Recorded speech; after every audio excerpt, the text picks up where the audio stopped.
1940년 뉴욕 빈민가 브롱크스에서 한 아이가 태어났습니다. 아이는 부모의 이혼으로 어려서부터 혼자가 되었으며 식당 조업원에서부터 매춘부를 소개하는 일까지 험한 일을 하면서 청소년기를 보냈습니다. 그의 유일한 즐거움은 영화였습니다. 영화를 보고 영화 속의 배우를 따라하며 외로움을 달랬습니다. 그는 고등학교를 중퇴한 뒤 거의 7년 동안 주머니에 돈 한 푼 없는 백수로 지냈습니다. 때로는 길거리에서 노숙하며 힘든 시간을 보냈습니다.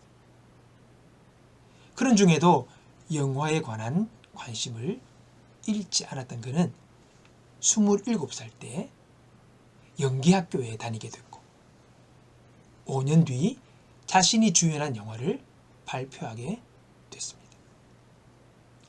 이후의 연기력은 빛을 발했고 무려 7번이나 아카데미 후보에 올랐습니다. 53세가 되던 해인 1993년 그는 여인의 향기로 마침내 나무주연상을 받게 됩니다. 그는 수상 소감으로 한 소녀 팬에게 자신의 출신을 밝히면서 희망을 잃지 말라고 말을 해주었습니다. 그는 영화 대부로 잘 알려진 연기파 배우 알파치노입니다. 그가 지금의 자리에 이를 수 있었던 것은 어떠한 어려움 속에도 희망을 잃지 않고 기다린 결과였다라고 이야기할 수 있습니다.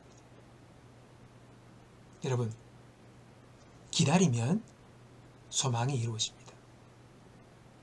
그러나 사실 이 기다린다는 것, 이게 결코 쉽지가 않습니다. 우리는 잘 기다릴 줄 모릅니다. 우리는 하나님께서 아무것도 하지 않으시는 것처럼 느낄 때가 많아요. 우리의 눈에 보이지 않기 때문입니다. 그 하나님이 일하심이. 그러나 우리 눈에는 보이지 않아도 하나님께서 우리를 위해 일하고 계신다는 것을 우리는 믿고 기다려야 합니다. 사람은 보이는 낮에 일을 하지만 하나님은 보이지 않는 밤에 일을 하십니다. 하나님이 나의 간구를 잃어버린 것 같지만 하나님은 등 뒤에서 여전히 일하고 계십니다. 겨울철에 밖에 나가보면 산천이 다 눈으로 덮여서 생명의 기운이 하나도 보이지 않습니다. 다 죽은 것 같습니다. 푸른 식물들 다 죽은 것 같습니다. 그러나 보이지 않는 그 땅 속에는 많은 생명이 봄을 기다리고 있다는 것을 우리는 알아야 합니다. 그리고 봄이 되면 마치 죽었던 것 같은 그 산과 들에서 말할 수 없이 아름다운 꽃들이 피어나는 것입니다. 이것이 바로 하나님께서 일하시는 방법입니다. 그러므로 눈에 보이는 것이 없고 귀에 들리는 것이 없고 손에 잡히는 것이 없어도 하나님을 믿고 기다리는 것입니다. 하나님이 일하고 계시기 때문에 모든 것이 죽은 것 같은 그 절망 속에서도 결국에는 생명을 찾을 수 있게 되는 것입니다. 하나님은 죽은 자도 살리시고 없는 것을 있는 것 같이 부르시는 분이라고 성경은 말씀합니다. 그분은 능하신 분이십니다. 하나님은 무에서 유를 창조하십니다. 아무것도 없는 것 같은데 하나님은 만들어내십니다.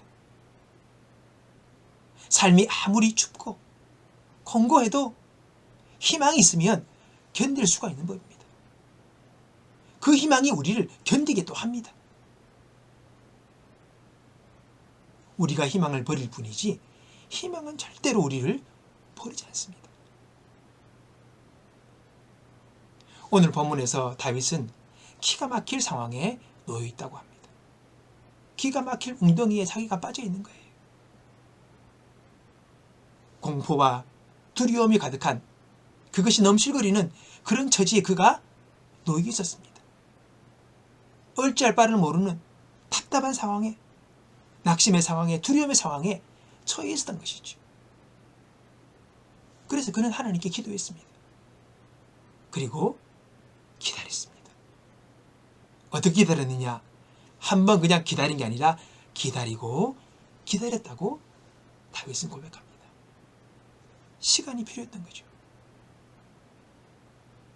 그랬더니 하나님이 들으시고 기가 막힐 웅덩이와 수렁에서 자신을 건지셨다고 그는 고백합니다. 여러분, 기다리고 기다리는 것 쉽지 않습니다. 답이 없을 것 같고 되지 않을 것 같고 안 될 것 같고 그 기다림이 너무나도 긴 시간처럼 여겨집니다. 그래서 야고보 사도는 우리에게 환난을 통하여서 너희가 시련을 통하여서 인내를 배운다. 인내는 결국 너희를 온전한 사람으로 만들어준다. 그렇게 이야기하고 있는 것이죠. 인내는 사람을 만듭니다. 인내는 대단한 능력이고 그리고 훈련의 과정인 것을 여러분 기억하십시오. 그렇기 때문에 인내가 쉽지 않은 것입니다. 하나님은 기다리는 사람을 찾아오십니다. 그를 기다리는 자에게 찾아오십니다. 조급하여 일을 그르치지 말고 조급한 마음으로 내가 앞서 일을 어그러뜨리지 말고 하나님께서 가장 합당한 때에 합당한 방식으로 이 모든 것을 이루어 주실 것을 믿고 기다리는 믿음의 사람이 되기를 축복합니다. 내가 여호와의 도움을 끈기 있게 기다렸더니 그가 귀를 기울이시고 나의 부르짖음을 들으셨도다. 여호와께서 나를 절망의 웅덩이와 진흙탕 속에서 끌어내시고 나를 반석 위에 세우셔서 안전하게 걸어다니도록 하셨다. 하나님께서 우리를 절망의 인생에서 진흙탕과 같은 인생에서 답이 없는 인생에서 우리를 건지셔서 우리로 하여금 든든한 인생의 길을 걷도록 오늘 저와 여러분을 축복하실 것을 믿습니다. 오늘도 그 믿음으로 함께 주 앞에 나와 기도하는 저와 여러분이 되기를 바랍니다.